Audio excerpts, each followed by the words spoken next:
Don't forget to subscribe Rizvi Bhai Online for Islamic information. اعوذ باللہ من الشیطان الرجیم بسم اللہ الرحمن الرحیم۔ بدعتی نمبر 4 علماء سو کے فتوے کے مطابق، جبکہ علماء حق کے فتوے کے مطابق وہ عالم بھی ہیں، فاضل بھی ہیں، بے شک بعض اہل سنت کو بھی ان سے اعتراضات ہیں، لیکن غیر مقلدین بھائی اور اہل حدیث حضرات جو ہیں اور دیوبندی بھائی ان کو بالکل زیادہ مانتے ہیں۔ ان کا نام ہے عماد الدین اسماعیل بن عمر بن کثیر دمشقی، 774 ہجری وفات ہے۔ حافظ ابن کثیر کے نام سے بڑے مشہور اور معروف ہیں۔ ان کی تفسیر عرب و عجم کے اندر تفسیر ابن کثیر پڑھائی جاتی ہے۔ وہ حافظ ابن کثیر نے میلاد کے عنوان پر پوری کتاب لکھی، المولد الرسول اللہ صلی اللہ علیہ وسلم، اور اس میلاد کے عنوان پر پورا ایک جو رسالہ لکھا، کتاب لکھی۔ میری ویب سائٹ rizvbhaiya.online.com کے اوپر سے جا کر کے آپ عقائد PDF کے فولڈر میں جائیں گے، عقائد اہل سنت کے فولڈر کے اندر آپ حافظ ابن کثیر کی میلاد پر لکھی جانے والی کتاب کا ترجمہ ڈاؤن لوڈ کر سکتے ہیں PDF کی صورت میں۔ لنک میری ڈسکرپشن کے اندر موجود ہے، آپ اٹھا سکتے ہیں وہاں سے۔ اب جو ہے حافظ ابن کثیر کی جو کتاب ہے، اس کے جب میں نے مطالعہ کیا تو میں بڑا حیران اور ہوا، اور میں نے دیکھا کہ ٹھیک عقائد اہل سنت کو اس نے بیان کیا ہے۔ سب سے پہلے بدعت کے اوپر کلام کیا، بدعت حسنہ، بدعت سیئہ کے متعلق، اور پھر وہ حدیثیں لے کے آئے ہیں کون سی بدعت مذمومہ ہوتی ہے اور کون سی بدعت حسنہ ہوتی ہے، اور پھر اس پر امام نووی رحمہ اللہ اور محدثین کے حوالہ پیش کیے حدیثیں کوٹ کرنے کے بعد کہ کون کون صحابی ہے جس نے کون کون سا نیا کام شروع کیا حضور کے بعد، اور پھر اس صحابی نے اس کو بدعت قرار دیا اور کہا کہ نعم البدعۃ ھذہ۔ بہت سارے صحابہ اکرام کے نئے طریقے جو انہوں نے ایجاد کیے، ان کو لانے کے بعد پھر وہ کل بدعۃ ضلالہ و ضلالۃ فی النار کی حدیث کے اوپر بات کرنے کے بعد مکمل رزلٹ پیش کرتے ہیں کہ ہر بدعت گمراہی نہیں ہوتی، اور بدعت جو ہے حسنہ بھی ہوتی ہے اور بدعت مذمومہ بھی ہوتی ہے، سیئہ بھی ہوتی ہے۔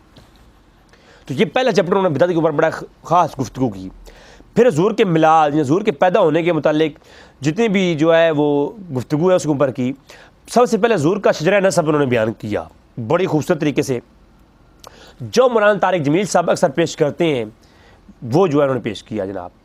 اس کے بعد انہوں نے ایک واقعہ پیش کیا کہ عبد المطلب کا صرف ایک ہی بیٹا تھا، حارث، تو انہوں نے دعا مانگی تھی کہ اللہ مجھے 10 بیٹے عطا کر تو میں ایک تیری راہ میں قربان کروں گا۔ تو پھر اسی طرح وہ قرہ نکالا گیا، وہ روایت تمام لے کر آئے ہیں۔ جب قرہ نکالا گیا تو قرہ جو ہے عبداللہ کے حق میں نکلا جو حضور اکرم صلی اللہ علیہ وسلم کے والد تھے۔ تو اہل قریش نے کہا کہ ایسا نہ کریں، تو پھر وہ سارا واقعہ انہوں نے یہاں پر لکھا جو سیرت نبویہ کے اندر موجود ہے۔ اور مزے کی بات پھر حافظ ابن کثیر نے لکھ کر کے یہ نہیں کہا کہ یہ میری باتیں ہیں، ساتھ میں حوالے نوٹ کیے ہیں کہ سیرت ابن ہشام سے میں نے یہ واقعہ لیا ہے، اور دیگر کتابیں پر عباس بن ساریہ والی روایت لائے کہ حضور سے پوچھا گیا کہ یا رسول اللہ آپ کب سے نبی ہیں؟ فرمایا میں اس وقت بھی نبی تھا، آدم و بین روح والجسد، آدم جو روح اور جسد کی کیفیت میں تھے اس وقت میں نبی تھا۔ یہ روایتیں لائے، اور پھر اس میں یہ روایتیں بھی لائے کہ حضرت ابراہیم کی، حضور نے فرمایا میں ابراہیم کی دعا ہوں، میں عیسیٰ کی بشارت ہوں، اور میری ماں نے ایک نور دیکھا تھا جو نکلا تھا اور شام کے محلات بھی روشن ہو گئے تھے، میں وہ ہوں۔ تو یہ کون لکھ رہا ہے؟ حافظ ابن کثیر نے میلاد کے اوپر جو کتاب لکھی اس کے اندر یہ تمام روایتیں ہیں۔ اور پھر آدم علیہ السلام کی توبہ کیسے قبول ہوئی؟ المستدرک علی الصحیحین کے اندر سند صحیح کے ساتھ روایت ہے، وہی لائے ہیں یہاں پر کہ جب آدم علیہ السلام کو اللہ نے فرمایا فتلقى آدم من ربہ کلمات فتاب علیہ، تو وہ جو آیت نازل ہوئی پھر آدم کو اللہ نے کچھ کلمے عطا فرمائے جن کی بدولت آدم علیہ السلام کی توبہ قبول ہوئی۔ تو وہ المستدرک علی الصحیحین کے اندر امام حاکم نے سند صحیح کے ساتھ اس کو روایت کیا ہے، اور اسی روایت کو یہاں لائے ہیں کہ آدم علیہ السلام نے سر اٹھایا تو عرش کے پاؤں پہ لکھا تھا لا الہ الا اللہ محمد رسول اللہ، تو محمد رسول اللہ انہوں نے پڑھا تو اس وسیلے سے دعا مانگی، تو پھر وہ سارا واقعہ جو آپ لوگ سنتے رہتے ہیں تو وہ جو ہے نا کیا۔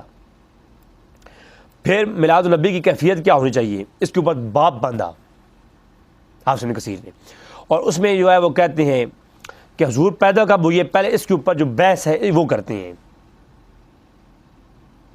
کہ حضور پیر کے دن روزے کے بارے میں پوچھا گیا تو آپ نے فرمایا ذالک یوم ولدت فی وانزل علی فی، یہ وہ دن ہے جس میں میں پیدا ہوا ہوں اور اس پر مجھے وحی نازل ہوئی ہے۔ تو یہ جو ہے روایتیں لاتے ہیں اس کو بحث کرتے ہیں۔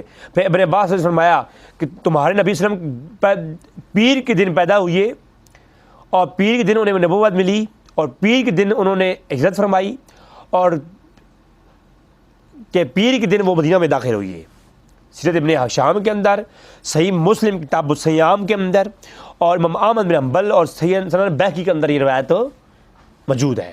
مسند احمد کے اندر بھی اور بیہقی کے اندر بھی اس روایت کو لائی ہے یہاں پر. پھر ابراہیم بن منذر الزامی فرماتے ہیں جب وہ بات جس میں ہمارے کسی عالم کو شک نہیں ہے وہ یہ ہے کہ رسول صلی اللہ علیہ وسلم عام الفیل ربیع اول میں اور اس کے 40ویں سال آپ کی بعثت ہوئی. تو ربیع اول کے مہینے میں حضور کا میلاد ہوئی، اس میں کسی کو شک نہیں ہے اور اس پہ اجماع نقل کیا علامہ ابن منذر نے. یہ حافظ ابن کثیر لکھ رہے ہیں، میں نہیں لکھ رہا. حافظ امام بیہقی نے اپنی مسند سند کے ساتھ عثمان ابن ابی عاص سقفی سے روایت کی ہے. سند صحیح کے ساتھ حافظ بیہقی نے حضرت ام عثمان کی روایت کو عثمان ابن ابی عاص روایت کرتے ہیں کہ میری ماں فرماتی ہیں جب میں حضور کا میلاد ہوا میں حضور کی والدہ حضرت آمنہ کے پاس تھی. اللہ نے ستاروں کو اتنا جھکایا ستاروں کو کہ شام کے محلات بھی روشن ہو گئے. آج بھائی کہتے ہیں یہ لڑیاں لگاتے کیوں ہو تم لوگ، یہ لڑیاں لگانا بدعت ہے. تو یہ اللہ نے چراغاں کرنا یہ اگر بدعت ہے تو اللہ نے چراغاں کی تھی. تو حافظ ابن کثیر کی کتاب ہے، دیوبندی اہل حدیث کے علماء کی فہرست میں ان کا نام آتا ہے. انہوں نے اس کو روایت کیا ہے. میں کوئی بریلویوں کی دفاع نہیں کر رہا، میں آپ کو حافظ ابن کثیر پیش کر رہا ہوں. تو انہوں نے جو ہے اس کو روایت کیا اور انہوں نے پیش کیا کہ حافظ ابن کثیر لکھتے ہیں کہ مائی آمنہ نے دیکھا کہ اللہ نے جو ہے محلات کو روشن کیا اور نور کی چراغاں کی ہے. تو اللہ کی شان اعلیٰ تھی، اس نے اپنی شان کے مطابق چراغاں کی. ہماری شان حقیر ہے، ہم چھوٹی چھوٹی لڑیاں لگا کر کے اللہ کی سنت پوری کرتے ہیں. اور جب حضور پیدا ہوئے تو آپ ختنہ شدہ تھے اور آپ کی ناف بھی کٹی ہوئی تھی. یہ تمام تر جو ہے روایتیں لائے ہیں کون؟ محمد بن اسحاق کے حوالے سے لائی ہیں. ٹھیک ہے. تو عبد المطلب نے آپ کا 7ویں دن عقیقہ کیا، اس کو بھی یہاں میں نقل کیا ہے.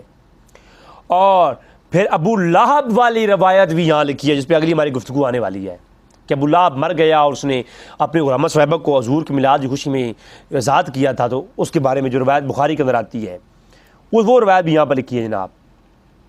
اور دیگر ایک بڑی طویل گفتگو کی ہے. پھر حضور صلی اللہ علیہ وسلم کی رضاعت کا بیان، حضور صلی اللہ علیہ وسلم کے لڑکپن کا بیان، حضور صلی اللہ علیہ وسلم کے اعلان نبوت کا بیان، ایک پورے چیپٹر قائم کر کے سیرت نبی پر میلاد النبی کے اوپر سے ایک کتاب انہوں نے لکھی ہے. تو یہ کیا یہ بدعتی ہیں حافظ ابن کثیر؟ تو حافظ ابن کثیر کی اگلی کتاب البدایہ والنہایہ کے اندر جو میلاد کے تذکرے ہیں انشاءاللہ تبارک و تعالی وہ اگلی ایپیسوڈ کے اندر ہم لائیں گے.